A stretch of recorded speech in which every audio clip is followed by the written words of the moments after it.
Hello. Welcome. I don't shoot fireballs at my wrist, but God, I can share a panel. It's not quite as exciting. But we're here to talk about marketing to Gen Z, and I think it's best to start off. Well, if you don't know, I'm Lloyd from KPS Digital Marketing, but these guys are much more interesting. So, guys, do you want to introduce yourself? Molly, do you want to start? Oh, I'll start. So my name's Molly. I'm starting at my agency, Molly Moodle Media, which is a social media marketing agency. And I'm going to bring a bit of my knowledge in this today, because I lecture at Canterbury Christ Church University, so I talk and interact with a lot of Gen Z. And even when I get them working in the agency, we're starting to see a bit of a generation gap with how they use social media and how I use it personally, how we use it as normal. So that's me, that's what I'm going to be covering today. Thank you. And next we have... Hello. Hello. Sweet. My name is Timothy Army. I am CEO and co-founder of a company called Fanbytes. We help brands to distribute videos on Snapchat and Instagram. So I guess the insight I have is we've just been going for about 16 months. We now work with all the biggest brands in the world, from Apple Music, Sony, and some brands like YouGov and the government as well. So it's about how to make you guys actually relevant to a younger audience, because we have quite a lot of experience with making brands relevant, especially on like Snapchat as well. Hi guys, I'm Ben Jeffries. I'm the CEO and founder of Influencer.com. So we're an influencer marketing company. We have a platform. So we're very much a SaaS platform first business, but we also have an influencer marketing agency. I'll give insight, I guess, from more of a focused influencer marketing perspective. I mean, we work with the likes of Nokia, McDonald's, and also a number of agency partners too. Thank you, guys. So if anyone is wondering in the room, I wasn't quite sure where Gen Z is, where it stops and where it begins. So I did a bit of research, and Gen Z apparently is being born between 1995 and about 2012, 2014, in case you're wondering. So on the panel, I'm quite happy to say we have some people close or could be Gen Z. I won't tell them, Molly, don't worry. I'm 19. Yeah, so Gen Z. No. Yeah, sure. Do we actually have any Gen Zers in the room? Can we see some hands? Nice, okay. Well, to start thinking about some questions, if any of you guys have questions for our wonderful panellists. To start, I thought I'd ask you a question, guys. Obviously now, people that are Gen Z have always grown up with the internet. They're completely used to using the internet for everything they do. If they're looking to buy something, purchase something, they're used to finding the best deals, the cheapest deals in seconds on their smartphones. So if we can't compete on price, how can we compete as marketers to get their attention? Influence marketer. In terms of, I guess, appealing to Gen Z on price, sorry, I actually missed the last question. Sorry, I was just saying, because as the Gen Z are used to using their smartphones, used to looking for the best deals in seconds on their smartphones. So we can't necessarily compete on price because they can find another deal that's better than what we're offering. So how can we compete as marketers? And in terms of the attention span of a Gen Z person, that tends to be around 8 seconds. I guess the first and foremost is how you're trying to appeal to them. And that's, I guess, dependent on the content and the distribution of that content to directly appeal to them.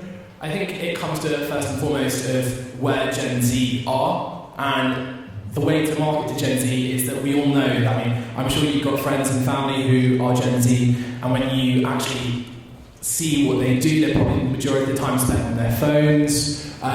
Probably you've had a go and saying they have no social skills because they're always on their phones. So we know that it has to be something through the phones, and I think that then goes to, okay, well, who are they actually interacting with on their phones? And there's also another great stat, I'm a bit of a stats man, that 73% of Gen Z have a close relationship with an influencer, and I think that sort of relates to the fact that I guess these Gen Z, era of the people aren't necessarily looking forward to their Saturday night TV show or their Sunday night TV show. What they are looking forward to is their favourite YouTuber or their favourite Instagram posting on Saturday and Sunday, and that's because they feel a part of their lives. So I think the route goes to, okay, well, we know that they're on their phones, we know that they have a relationship, or they feel like they have a relationship with influencers, so then it's, okay, well, let's market it through there. And then it comes back to, okay, how do you market it? Through your two channels? And then it's very much about using, I guess, influencers who are directly relatable with that product from an authentic angle, but also about consistency with the existing content. Okay, you mentioned being authentic there at the end. Thank you for that answer, by the way. Very, very concise. Love the stats as well. Keep coming with the stats. You mentioned authenticity, and from my research I've been doing about marketing to Gen Z for this panel, it says that Gen Z want authenticity in their marketing a lot more than people maybe my age or older. I'm kind of used to being sold to, whereas they want much more authentic marketing.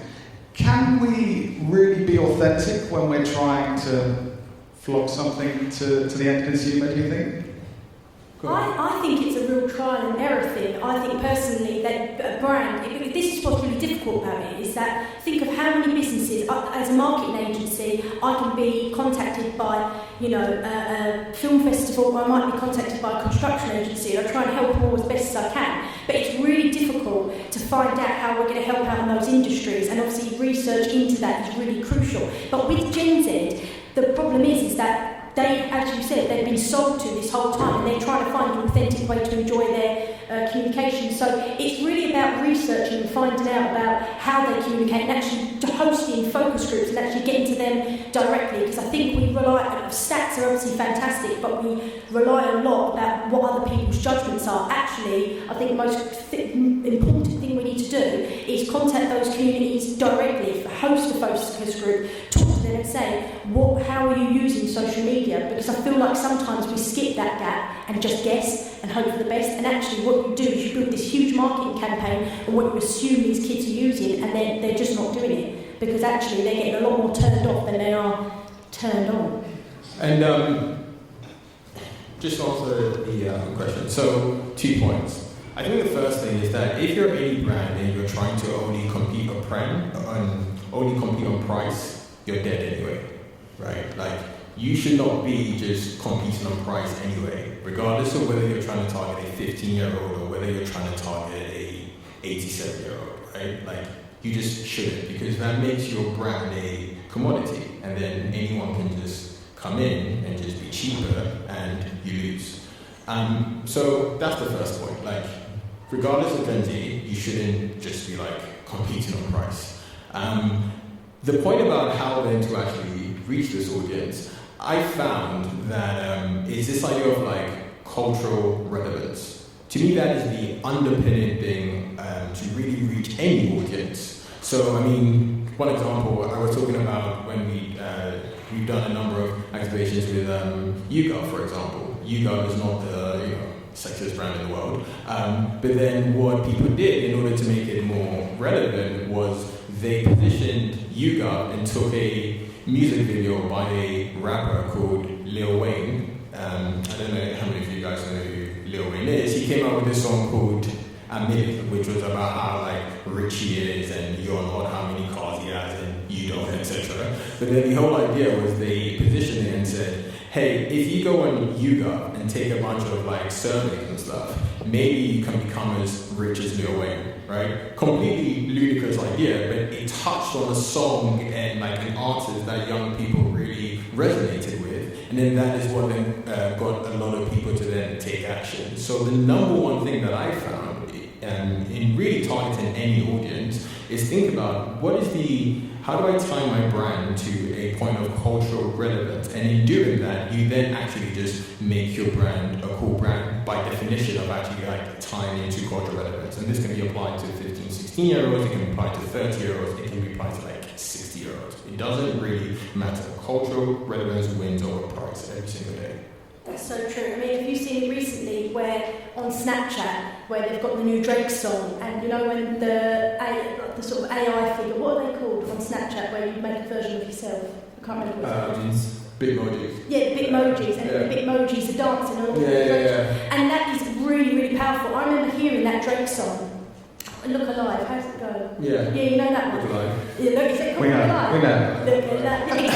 I heard that on the radio and thought, oh, what an annoying song. God, isn't that aggravating? And then I started watching people Snapchat trying to imitate the Bitmoji doing it. And then all of a sudden it came on the radio, I was like, Look Alive. And I was like, oh my God, I actually really enjoy that song now. Because it captures you in that moment where it's your downtime, and as you exactly what you said, it's that cultural relevant and feeling like that everyone is doing this because everyone on Snapchat is talking about it and using it, and it's a really clever way of marketing to it. But I mean, well done Drake, because I loves it. And I think we need to schedule some extra time in at the end of the day for a performance from Molly. Oh, it's going to be terrible. That's great. Thanks, guys.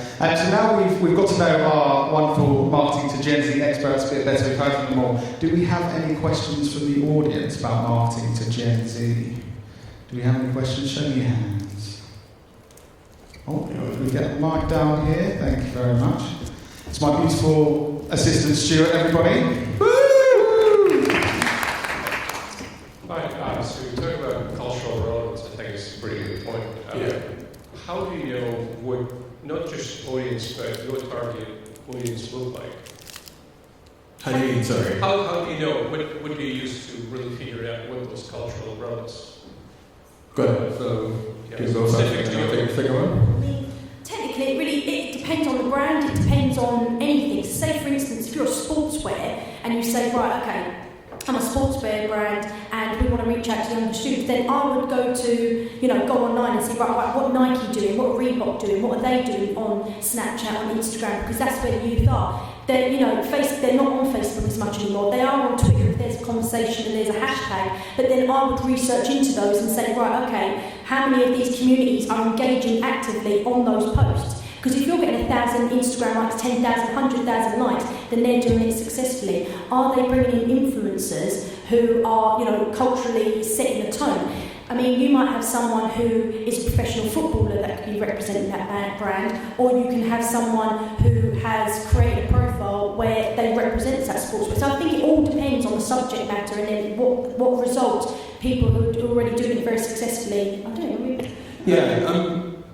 So I think two things. The first one is, I'd be honest and say that at FanMice we have a bit of an unfair advantage, primarily because I'm 23 and like the average age of the company is like 21, so we kind of get that unfair advantage. But assuming you didn't have an unfair advantage, the way I do it is just look on social media, specifically Twitter and BuzzFeed, right?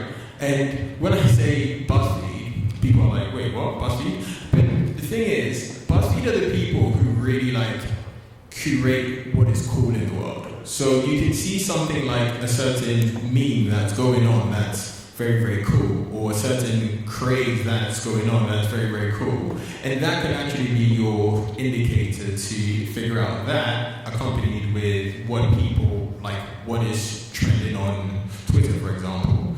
That, combining those two things are really good inroads to understand what certain segments of culture think are cool. Are there any specific tools that you guys use to sort of match audiences with particular trends or maybe culturally relevant at that point?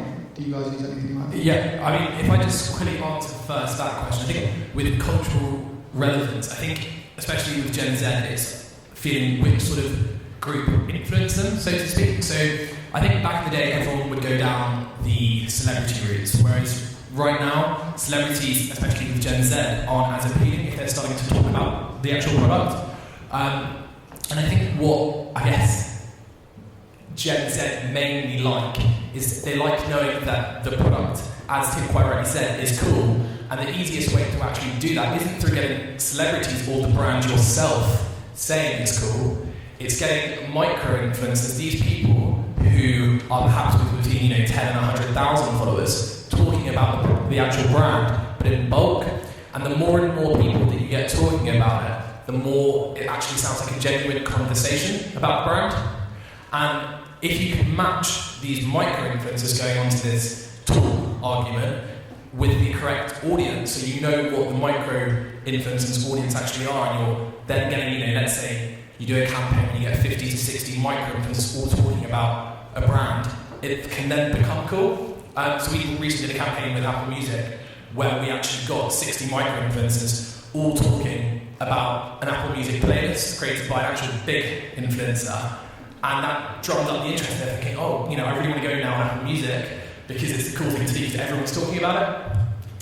And actually, if you go onto Instagram now, click on the magnifying glass, you look at a certain video, then very relatable videos are totally underneath that, and all of those influencers who are contributing towards that are part of this community. So, you know, social media platforms are actually realising this about these influencers and about these trends, and actually trying to put them all into one place that they're all relevant, rather than just click on the magnifying glass, it could be anything. Ben, you mentioned micro-influencers, and obviously everyone here that's come to this event, we're looking to see how we can improve our marketing in the future. It might be agencies, it might be brands. Do you think micro-influencers are something that are sort of undervalued at the moment? Is that the way things are going? Or do you think these big influencers like Kim Kardashian are where the most value is?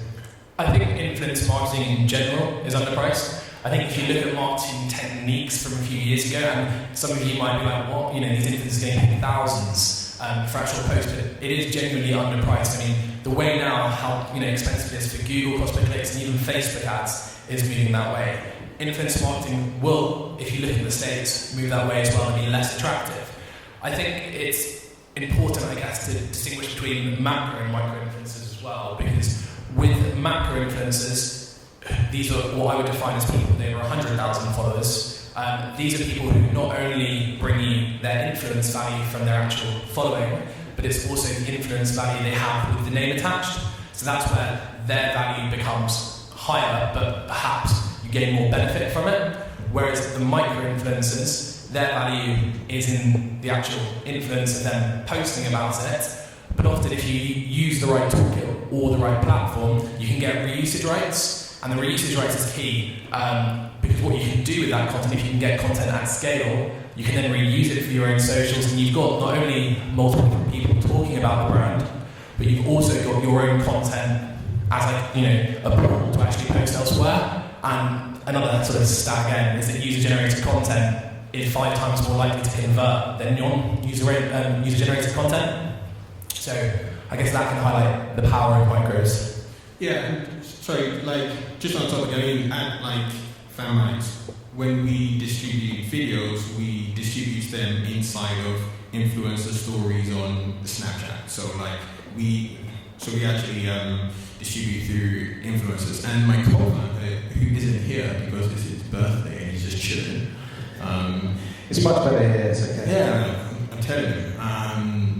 He actually came up with a thing called the Fanmite score, which is just a measure of the engagement that someone has on Snapchat, but really on social media. And it ended up that someone with 600,000 views on Snapchat, so this score is ranked between 0 and 100. Turned out that someone with 600,000 views on the Snapchat had a Fanmite score of 26 out of 100. And then someone with 18,000 views on Snapchat had a Fanmite score of 93. And the reason why is, again, there's almost this sense of the smaller someone is, the more they feel like my friend, etc., etc. So, to answer your question about the comparison between, micro-influencers and celebs, I think it's kind of like pretty obvious to say that micro-influencers have way more engagement, and so if you are paying big bucks for a Zoella or a Kim Kardashian, etc., then the blunt honest truth is you are just shitting your money away, and that's just it. That's honest. Blunt honest truth. I came on the panel to tell you guys real stuff, not just marketing spiel, right? So the blunt honest truth is, if in the past 6 months you paid someone 100 grand to just promote your product, 50 grand to just promote your product, you've just shut your money away. I'd actually disagree with that despite having... That's what we want. We want a discussion. I do first and foremost think the micro-influencers are obviously fantastic for the engagement, but you can't sort of dispute the brand value attached to having these big macro-influencers. My co-founder and CMO is someone called Casper Lee, who's got over 10 million cumulative followers. And there is definitely immense value in Casper promoting a brand, because people relate to it. And I won't use Casper as an example, but what I will give as an example is Daniel Wellington as a brand. So what Daniel Wellington did is they got a big macro influencer in Kendall Jenner to lead the campaign. So people who saw Daniel Wellington associated it with Kendall Jenner's watch brand, but then their micro strategy built up that conversation by getting people talking about it and saying, I love Daniel Wellington, became cool, but people would always link it back to the fact that Kendall Jenner was the face of it. Same with Protein World and Khloe Kardashian, sorry to keep using the Kardashians, but there are these examples where if you can get sort of the big guys to lead it and get the brand awareness, but then get the micros to build the conversation around it, that's where I feel a really successful campaign can actually be. How many of you guys here have $500,000 to pay Kardashian? How many of you guys are here in the business of actually driving traffic to your sites, driving downloads, driving sales? If you want to be able to drive traffic at a cost-effective price, if your only thing is, I want to look cool, go pay Kylie Jenner and keep doing it, and then go pay 50 Cent, and then go pay Obama, right? Go pay people to look cool. If you're in the business, driving real tangible results, then you have to get to the stage where you almost, in some sense, forget the specialness of influencers and treat them as a distribution channel in the same way you might treat other channels like Facebook ads, Instagram, etc. Are you going to just randomly put like $500,000 into Facebook ads and Instagram ads? No.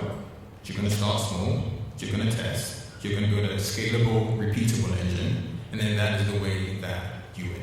And so that to me is just the reason why I focus on this idea of like the smaller guys who are cheaper, easier to contact, can actually build a repeatable engine. This is where you go. Again, if you have $500,000, more power to you. I would just like to add, not all macros cost $500,000. To put it into perspective, if you have, for example, a 30 to 50k budget, you could still work with macros, obviously not the Kardashians, but you could still work with a lead influencer who does have quite a few million. So someone, let's say, with around 3.5 million on Instagram might cost around 12,000 to post a main post, and you've got that, the initial brand awareness aspect, you've got that name attachment, and then you can spend equal amount on the micros building conversation. Okay, thank you guys. I really appreciate you sharing your conflicting opinions there. That's exactly the sort of discussion we want. We've got a question back here. I'd like to ask the panel how they feel voice-activated search is going to impact marketing to Gen Z. I don't know, will it make a difference? I've got an Alexa at home, so I could be like, Alexa, find this out for me. If I go into my phone, I don't know if will it make much difference? I don't know, I'm 25, so Okay, so I'm asking you as the expert, how do you get up the rankings then? At the moment you can pay an SEO expert, you pay pay-per-click.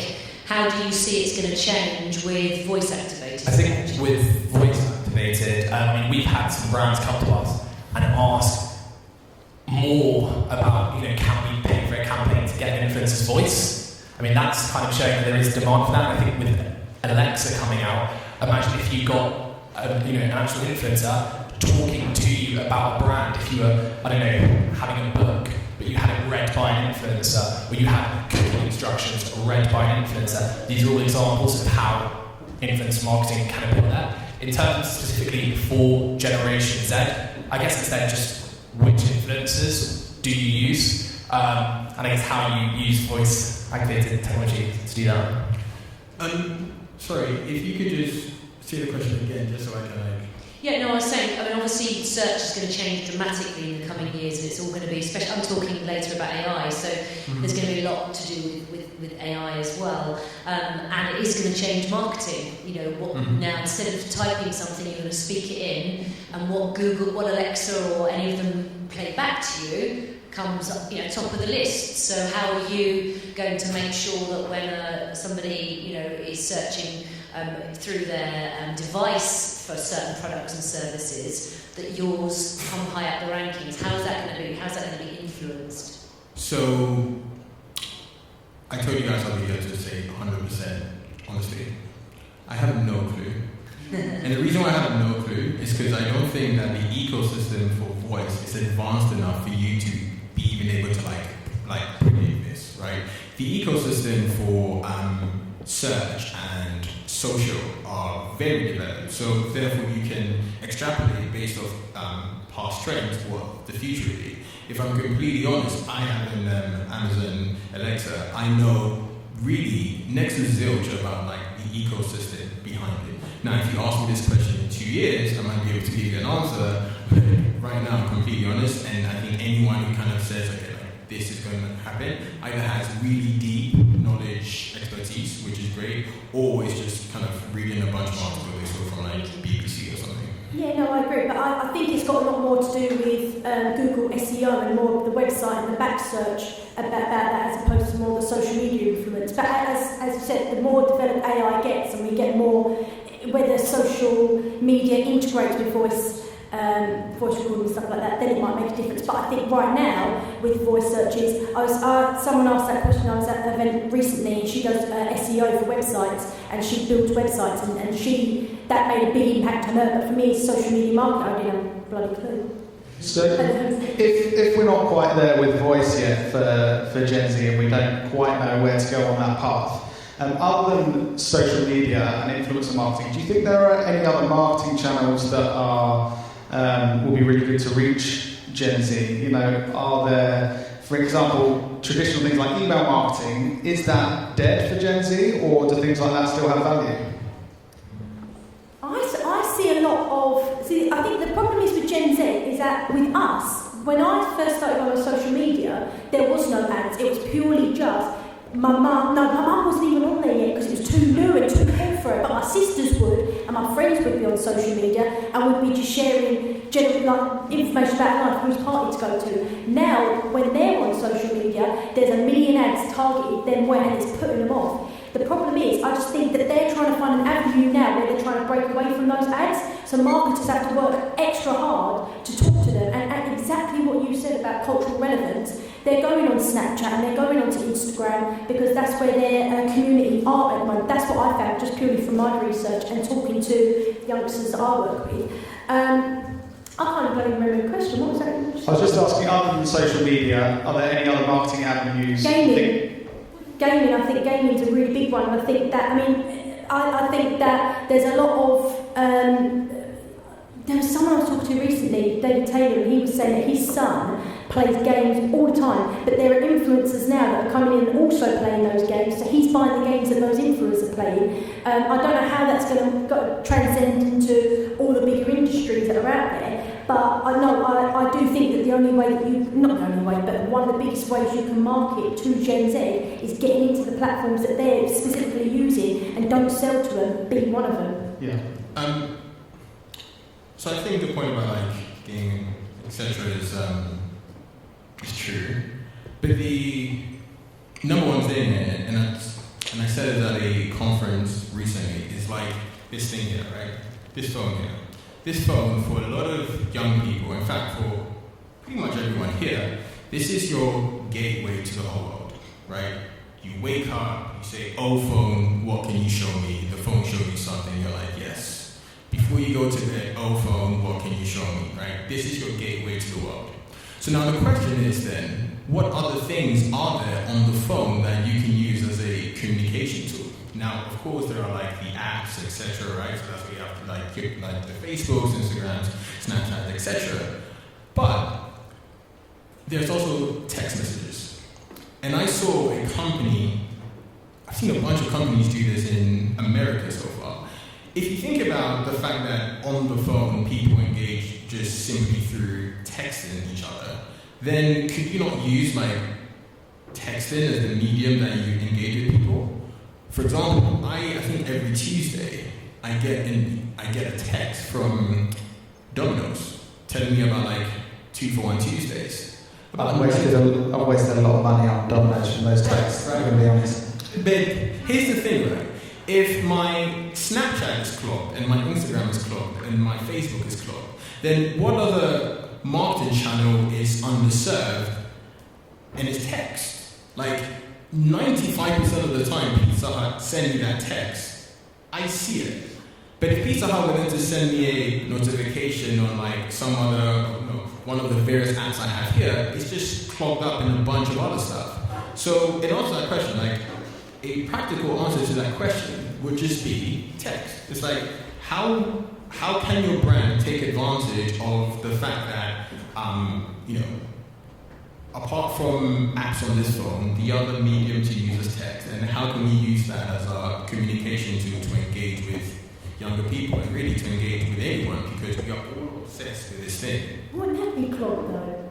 After a while, if all of us then decided, right, our social media marketing, we're going to stay clear and get on the phone and text, then my phone's gone off every 10 minutes. Oh, Specsavers, this, that, Specsavers. It will be eventually, but when it's going off every 10 minutes, Pinterest, Snapchat, Instagram, Facebook, LinkedIn, Twitter. No, that's true, and that's the thing. At the end of the day, once I've had a little check, I've had a break and I'll catch up with my mates. But then if a brand starts messaging you, I just think, oh, what now? Another one. Well, not everything. Right. And here's the thing, every single marketing channel eventually is going to get saturated. That's the fact. Right now, Pinterest have just brought out self-service ads. I don't know how many of you guys have ever heard of this company called Reddit. Reddit have brought out self-service ads. In a year, that's going to be saturated. The way that you win is by following underpriced attention, and that's basically going where people haven't been, go there first, own that, then go on to the next thing. You can't say, I'm just going to do this forever. It's more like, go there, own that opportunity, go on to the next one, own that opportunity. I think Tim was absolutely correct. I mean, I personally rather someone took my wallet than my phone, because with my wallet I can just call up my card companies and they can give it back. I don't really carry cash, I just have literally cards only. But if someone took my phone, wow, that put me out of action for quite a bit. But I think one thing which I'd also like to emphasise is, by me sort of like promoting influencer marketing and channels like that, I'm not saying pour 100% of your budget in influencer marketing. I think one of the key things to think about is that Generation Z were brought up with ads all around them. So their attention span, as we sort of alluded to at the start, is very, very thin. So it's not just a case of, okay, pour it all into one channel. It's, split it across multiple different means so that it's permanently in their face. So these adverts, whether that be tube adverts, for example, still do work. I mean, when I'm sitting on the tube, my phone can only get Wi-Fi at certain stations. So I'm looking around thinking, what on earth can I do? So I'm looking at other ads. But it's how you deliver those ads and what you include within that content, which will make it more appealing. And I mean, in that way, you could do things like, okay, let's include influencers in those ads, because influencers are what people are attracted to. But there's also, so many other means, whether that be through, gaming conventions. I mean, Twitch is massive now. Musical.ly is massive. These are apps, but there are a bunch of techniques that you can use to target Generation Z. Thank you, guys. Sorry, I want to make sure we always get the most value possible. So if we've got some questions, we'll have some more questions from the audience. Yes, hi. I have a question. Would you share some insights with us about how influencers can be more relevant to Generation Z?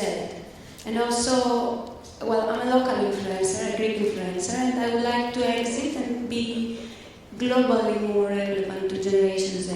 Do you have any insights to this too?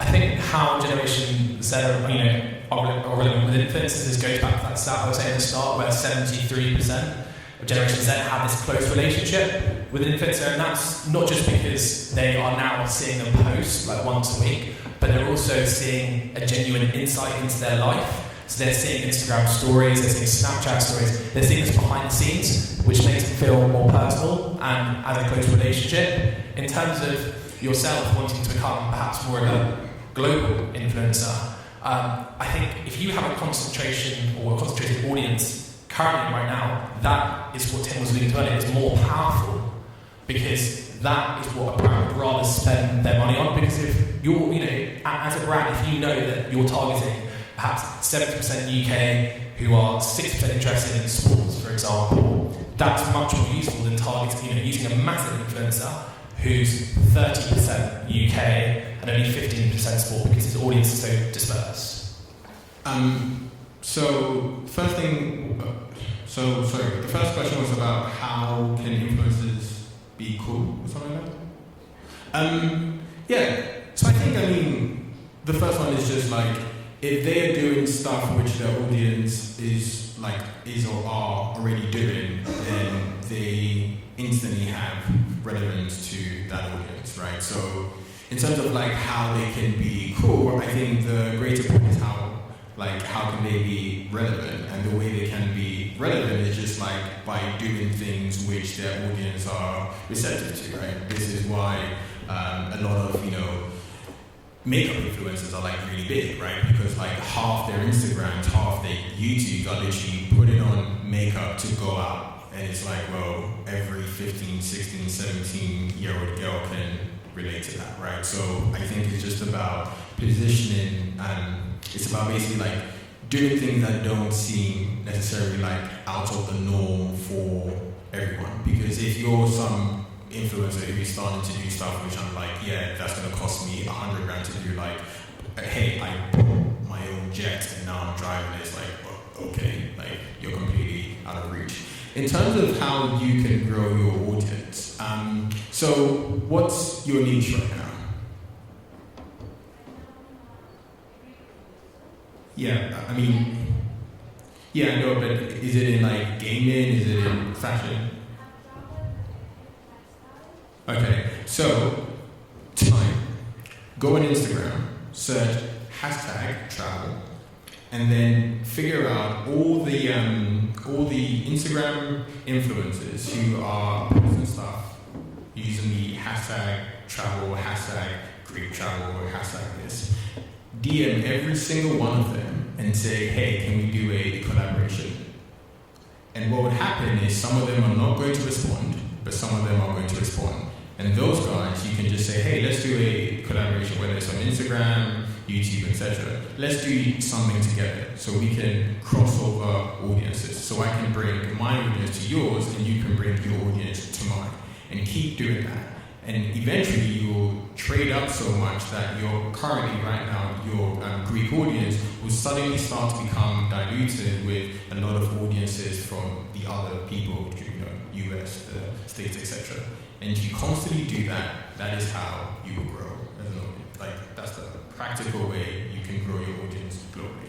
And you need to be where they are. So right now, I see all over my Snapchat, everyone going to festivals. So they're going to We Are, they're going to V Festival, going to Glastonbury, and all of these events and all of these places have got those social media setups already done. They've got an Instagram feed that's going live. They've already got a Snapchat feed where if you submit a story, it's going to be mentioned onto their story. If you put an Instagram post and tag yourself in a location, say, I'm going to this festival, and if you're fashion or anything, and tag all the people in your post, then those people are going to realise, oh, actually, she's going. She's obviously must be very cool because she's associated with us and we're going to this event. So being a part of organisations that have that sophisticated social media setup is really helpful, because sometimes you might partner with people who have got a fantastic base, but they haven't got no social, like the social side of it is dead. Go for places and collaborate with people who have already got that established social media community, but also the technology to back that up and be relevant and actually be in the moment with the kiddies. Thank you, guys. Who knew we had a Greek influencer in the room? That's cool. I think we have another question over here. Thank you. I just wanted to ask the panel, what do you think about live video as a strategy to reach Gen Z? And do you have any suggestions how we can use live video to better connect with them? The first person who springs to mind when you talk about live video and being relatable is Cardi B. You know Cardi B, the rapper, so she has just come out of nowhere, this reality star, and now she's sold this album. And she's such a clever marketer, because on those live streaming videos, she's talked about her success. She did a campaign because she wanted to make Bodak Yellow #1, and she would go on her live feed, and she would either do a live video or post on her Instagram story. Oh my goodness, I'm position number 17, vote. And I remember that's the only way I found out about her song and became a fan. And she utilises that in a really powerful way because she's so realistic. She's now a celebrity. She's now, multi-platinum selling album, but she still talks to people like they are her neighbour. And I think that is the future of it in terms of live streaming. As much as you want to put yourself on a pedestal and be an influencer and talk to people like, hi guys, I'm here today and this is what we're going to do, you wouldn't talk like that in front of somebody. The sooner you relax that tone of voice, go, hey, I'm here, nice to see you, this is what I'm doing today, oh, you won't believe it. That is the difference that I think Generation Z want. They don't want to be sold to, they don't want to be presented to, they want humans and the reality behind them. So I think yes, live video is incredibly important, and it goes back to this idea of people just want to relate to other human beings. I'd say it only works if you actually enable audience interaction.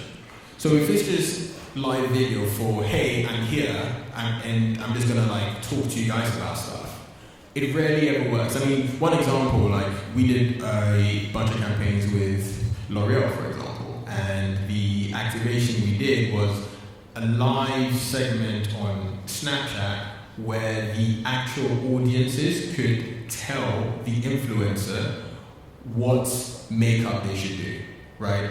And then every single step of the way was okay, I've just put this on, what next should I put on? What next should I put on? And you saw that real-time interaction then meant that at the end, when the influencer said, hey, so you've chosen all the products, here's where you can actually find all the products, it was suddenly tens of thousands of people then went to check out the products because they had almost emotionally invested in that by actually interacting with that particular influencer. So live video works if you definitely have that audience interaction. And in terms of platforms, I'll say Snapchat is primarily built for live video, but Facebook Live as well is really, really good for just engaging on live video as well. So those are really the two platforms that I'll say are pretty good for engaging live. And I guess Instagram, stories and stuff like that. But yeah. I think the reason why live is so attractive is because you can't really hide behind it. Whereas even with some video content, you don't know how many takes that's actually taken to produce that video. And especially, when these YouTubers, for example, who are doing video content, they might only post a 15-minute video, but they might spend 4 hours actually filming that. So live goes back to that authentic conversation that we were saying at the start. And I also think one of the main attractions with live, especially on Instagram, as Tim was saying, you can get real-time, basically, interaction. And the channel which I thought live is actually best on is Instagram, because that tends to be where their audiences are most sort of interested in and most engaging with them are. And Instagram recently launched a new feature, which was basically almost like a FaceTime call between two people. It was a joint live. And where you can use that really powerfully is if you get a brand doing a live with an influencer. So it could be brands asking different influencers different questions, and that can build up because you can say, oh, I'm going live on live with BMW, or I'm going live there. So it's driving interactions over there where their followers can ask questions, but also the brand can make it back for anything too. I mean, there's this game at the moment. I don't know if you guys have heard of. It's not Quiz Up. It's HQ. Have anyone heard of HQ? Yeah. So what people love is this live attitude. They're looking forward to this 7 o'clock where they can basically ask questions and in return potentially get a cash prize. But imagine if you could flip that and do that on Instagram, where you're talking with a brand about, oh my god, this influencer's going live at 7 PM on the BMW Instagram, and you can ask them questions, and then the influencer can choose someone live, so people know it's authentic. That could be a way to actually target Gen Z. Well, I know that there's going to be lots of live streams going on the SocialDay page, speaking to the influencers in the room here, so it's almost like they know what they're doing. But we have one more question on here. Hey guys, really interesting talk so far. My name's Roger. I think one of the core topics you guys are touching is authenticity, particularly of influencers. And I think what's really interesting to me is, for a lot of the brands in here, my question is, with that element of authenticity, and when it comes to that creative for the brands, how can brands leverage that and use that? Because we all know Gen Z, etc., all these platforms really actually care about that element. So when it comes to a brand and you're trying to use that, how can you use that to inform your choices about creative design choices, etc., etc.? What can you do to use that to your advantage? I think the first and foremost thing with authenticity is, I guess, choosing the right creator. But then often brands are obsessed with delivering their own corporate message. But what people have to understand about is that these creators have a large audience for a particular reason, and their followers trust what they say and they're interested in what they say. But the moment that it goes off track and it's clearly a corporate message, that's where an error can happen or a mistake can happen. And I think with that, first and foremost, it's letting the creators use their creative voice and tell you how to run the campaign. You can have a top-line level brief, but it's important to see how the creators want to actually advertise your brand. So that's what I would say first and foremost. I think the second point, which authenticity perhaps in a different sort of definition, is this question about fake followers, fake engagement. And this comes down to, I guess, brand safety checks. Because you want to know that if you're paying for a creator who's got 50,000 followers, that he actually has 50,000 followers. And it's important to use, platforms out there, or at least, tools out there, which can give you audience credibility scores and are able to vet those for you, because you don't want to think that it's going out to that many people and then it's actually not, so then that's not authentic what the influencer's offering.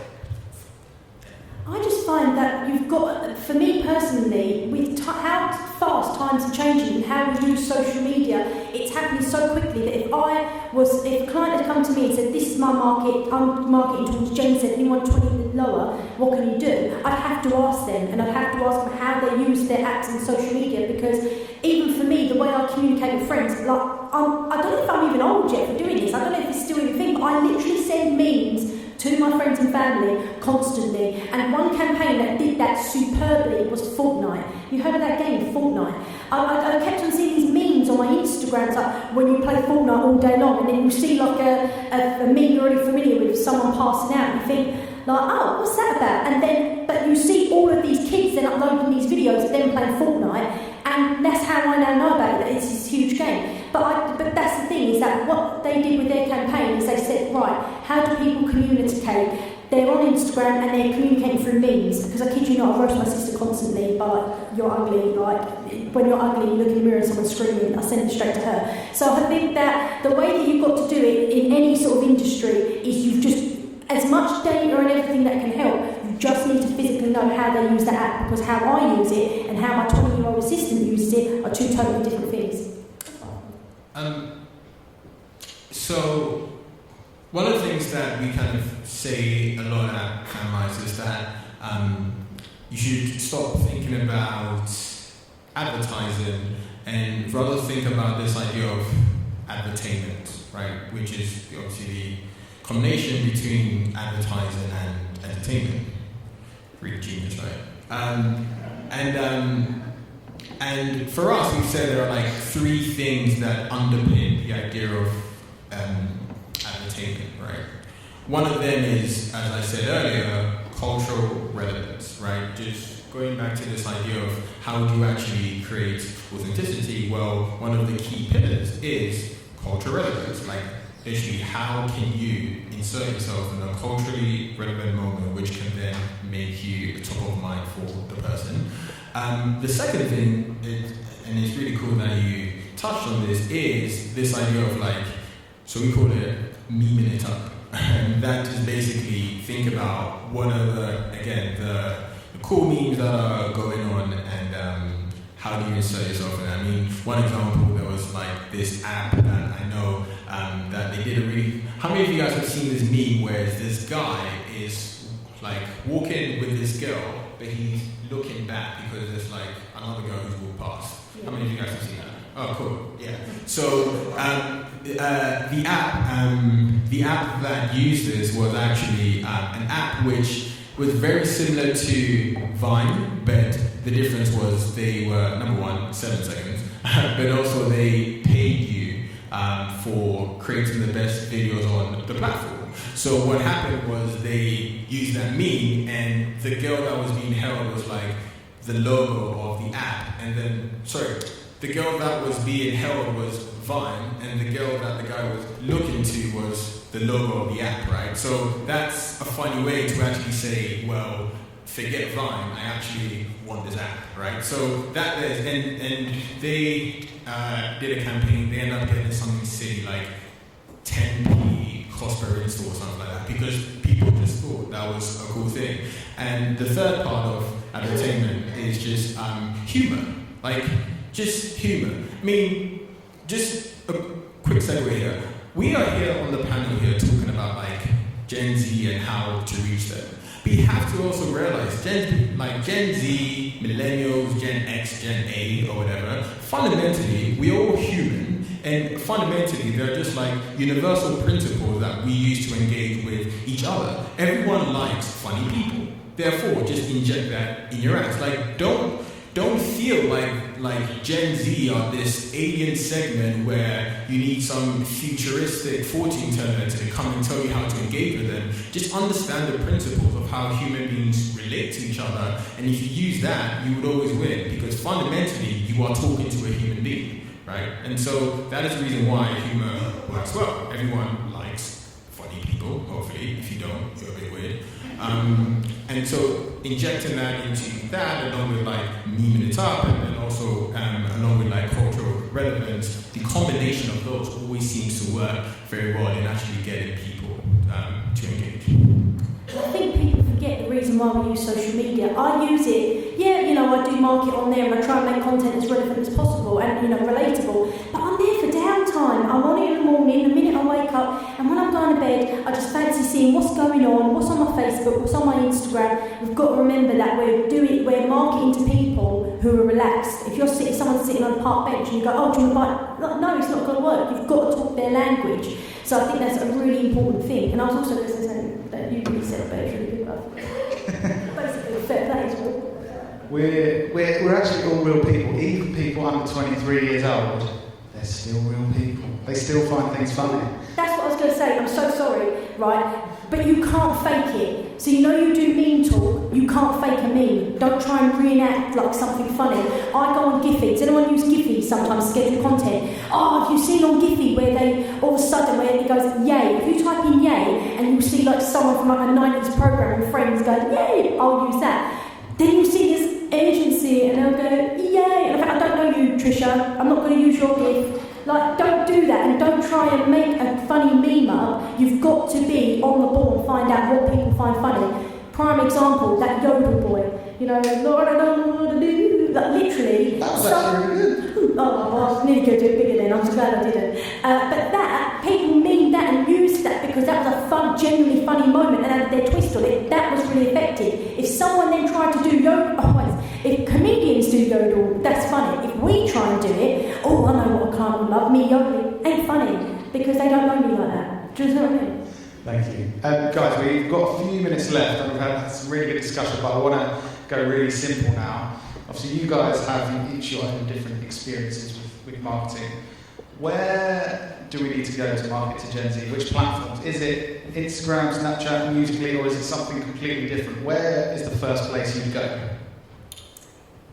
I mean, straight away, and this is just from everyone I spoke to prior to this, they're on Instagram and Snapchat. But who knows where they're going to go, because unfortunately, how hard we add and sponsor post and this sort of, a part of the problem that we have is that these companies, they've got data, so there's ads that are targeted specifically to me, and there's something I really don't like about that, I'm really uncomfortable with. So now there's that new app that is totally ad-free. So now is the time where we need to think about our sponsored content, but actually going back to this cultural reference and cultural purpose, and actually think, how can we talk to them directly on any app that we use? But primarily, I think they're on Instagram and Snapchat. So, two things. I mean, we work primarily on Snapchat and Instagram, so of course I'll say that. But here's the thing: Snapchat, Instagram, Musical.ly, Pinterest, Reddit. It doesn't really matter necessarily the platform. What it matters is there underpriced attention over there, and how do I own that? So we could be on here and tell you guys, go do this, go on Musical.ly, go on here. But fundamentally, the reason why we'd be saying that is because at this current moment, that is the place where there's underpriced attention, because a lot of people aren't doing it. So I think the question, I think the question is more so, where are the points of underpriced attention attention for me to reach this audience, that could close literally in the next month, it could close in the next 6 months, etc. And yeah, those are Snapchat, Musical.ly, Instagram, YouTube actually, to some large degree. In fact, Facebook Messenger, I don't know how many of you guys actually use that, but like so many people that I know, my age or younger, use Facebook Messenger. But really, it's all about you guys going out there, figuring out where are young people spending their time, and say, how do we own that space really in like the best way possible? Because that's going to change in 8 months. We're going to come to this conference in the next year, and I'm going to be talking about some like random app, right, which we don't know now, because all you're doing is you're just following underpriced attention, and then that's how you actually win. So me just coming and telling you, go on this social media platform, it's not going to be true probably in the next like 6 months. The only thing I can actually tell you is look for underpriced attention wherever it may be, and then build from that, and constantly keep doing that, because that's how you actually build a brand. That's actually how you build a community. I mean, I 100% agree with that. I think if you split it into 2 different sections, first and foremost, it's the content, and then secondly, the distribution channel. So, I mean, there's that saying, content is king, marketing is queen. I think if you've got the content right, it's then about finding the underpriced distribution channel. Because if the content isn't right, and you put it through these underpriced distribution channels, you're not going to get a response. You might be going on to, let's say, Unsplash or any of these like free photo sites and reusing images there. The issue is, so are a bunch of other people, and that if that ad is delivered to them through this underpriced technique with the same content, or with content which isn't interactive or engaging with them, you're not going to get any sort of return on investment.